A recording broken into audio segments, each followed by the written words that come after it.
Hello friends, आज मैं এটা रेसिपी দেখুৱাম গাজৰৰ আচাৰ বনাম। কেনেকৈ বনাম আপোনাক দেখুৱাম আৰু ভিডিঅ'টো শেষলৈ চাই থাকক। আৰু মই গাজৰখিনি এতিয়া বাকলি গুচাই ভালকৈ ধুই লওঁ। যিটো দিম আৰু চাই থাকক ভিডিঅ'টো শেষলৈ। আৰু মই এতিয়া প্ৰথমতে গাজৰটো ভালকৈ ধুই কাটি লওঁ, অকণমান বইল কৰি জাষ্ট পানীটো শুকাবৰ কাৰণে ৰ'দত অলপ সময় দি দিম। আজিয়ে বনোৱা হৈ যাব গাজৰ আচাৰটো, কাৰণ বেছি দিন ৰাখিব নালাগে, কাৰণ বেছি দিন ৰাখিলে তাত ভেঁকুৰ হ'ব পাৰে। সেইটো বাবে লগে লগে আচাৰটো বনাই দিব লাগে। আৰু চাই থাকক ভিডিঅ'টো শেষলৈ। এতিয়া মই গাজৰটো বাকলি গুচাই লওঁ।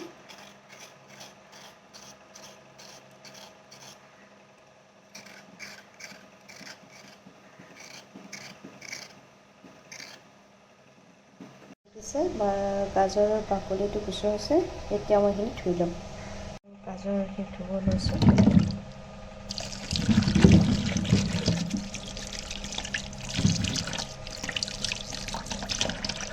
আৰু মই যিবিলাক চব্জিৰ বাকলিৰে পৰি আছে এইবোৰ মই ফুলত দিওঁ, কাৰণ আমাৰ ইয়াৰ চব্জিৰ পৰা বহুত ভাল সাৰ হয়। এয়া দেখিছে, মই বইল কৰি থলোঁ আৰু বইল কৰি অকণ পানী যাব দিছোঁ। এতিয়া মই ৰ'দত দিম, 1 ঘণ্টামান ৰ'দত দি থ'ম, কাৰণ আজি ৰ'দটো অলপ কম আছে। মই অলপ দেৰিলৈকে দি থ'ম। এয়া দেখিছে, গাজৰখিনি মই ৰ'দত শুকাই লৈ আহিছোঁ আৰু ইহঁতেৰে জলকীয়া ফালি ফালি ৰ'দত শুকাই লৈছোঁ, কাৰণ পানী থাকিব নালাগে। পানী থাকিলে আচাৰটো বেয়া হৈ যায় কম দিনৰ ভিতৰতে।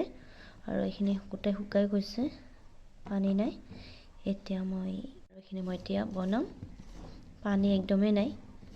প্ৰথমতে মই মছলাখিনি ৰেডি কৰি লওঁ, তাৰপিছত আচাৰটো বনাম। এতিয়া মই গেছটো জ্বলাইছোঁ আৰু কেৰাহীটো বহাই দিছোঁ। এতিয়া মই ইয়াতে মছলাখিনি অকণমান ভাজি ল'ম। প্ৰথমতে মই দিম পাণমৰিচ,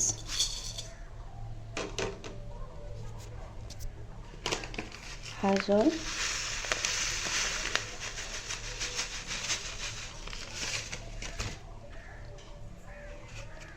তাৰপিছত দিম মই মিঠি গুড়ি, অকণমান বগা সৰিয়হ দিম, আৰু ইয়াতে দি দিম জিৰা। মই এইখিনি গোটেই একেলগে ভাজি ল'ম। এতিয়া গোটেইখিনি দিয়া হৈছে, এতিয়া মই ভাজি ল'ম। মই ইয়াতে জালুকো দিছোঁ, দেখিছে আপুনি।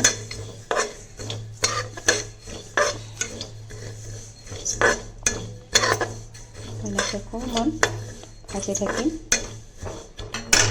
ফুটি গৈছে, মোৰ ভাজা হৈ গৈছে। এতিয়া মই নমাই দিম। এতিয়া মই ইলাচি আৰু ডালচেনি এটা দি দিছোঁ।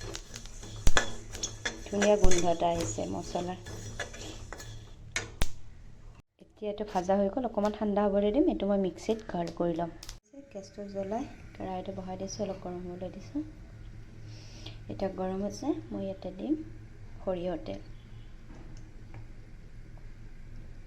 কম পৰিমাণে দিম,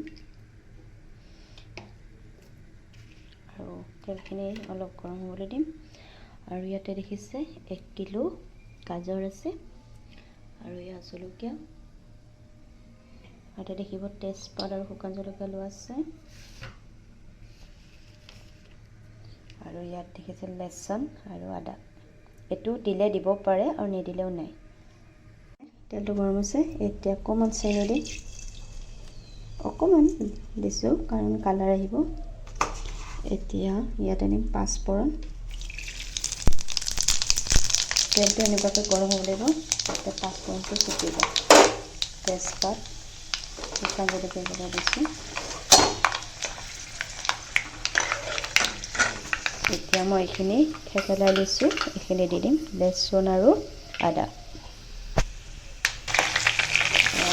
নহৰু আৰু আদাটো দি দিছোঁ, ভাজিছোঁ। কম জুইত ভাজিব, আৰু জুইটো মই কম দি আছে।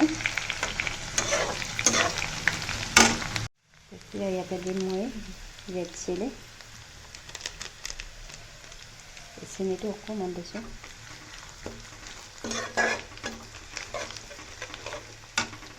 এতিয়া মই গাজৰখিনি দিম।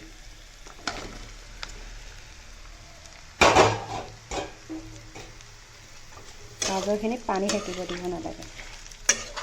এতিয়া অকণমান এনেকৈ লৰাই দিম। এতিয়া মই ইয়াতে দিম কেঁচা জলকীয়া শুকাই থোৱা,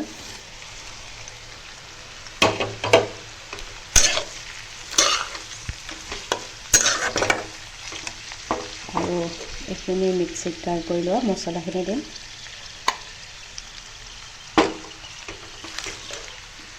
ভালদৰে লাগিব দিম।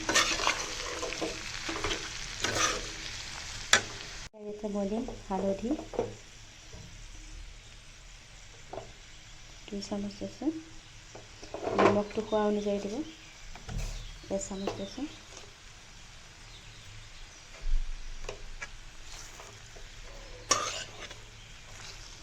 এতিয়া ইয়াতে দিম নেমু, যদি অকণমান টেঙা টেঙা হিচাপে খাব বিচাৰে তেতিয়া অকণ নেমু দিব পাৰে।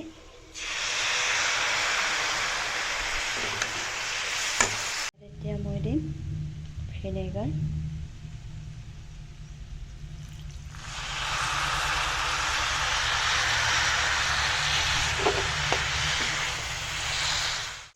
ধুনীয়া কালাৰ আহিছে গাজৰৰ। আৰু এইটো মোৰ হৈ গৈছে, অকণমান লৰাই দিছোঁ। দেখিছে মোৰ আচাৰটো বনোৱা হৈ গৈছে। আৰু এটা মই এইটো ঠাণ্ডা হ'বলৈ দিছোঁ, এটা মই কাঁচৰ পাত্ৰত সোমাই থৈ দিম। আৰু কেনেকুৱা লাগিলে আপোনালোকে কমেণ্টত ক'ব। আৰু যদি ভাল লাগিছে তেতিয়াহ'লে লাইক এণ্ড শ্বেয়াৰ ছাবস্ক্ৰাইব কৰিব। আৰু নতুন নতুন ৰেচিপি দি থাকিম। আৰু গাজৰৰ আচাৰ কেনেকুৱা লাগিল আপোনালোকে কমেণ্টত ক'ব। আজিলৈ বাই বাই, থেংক ইউ।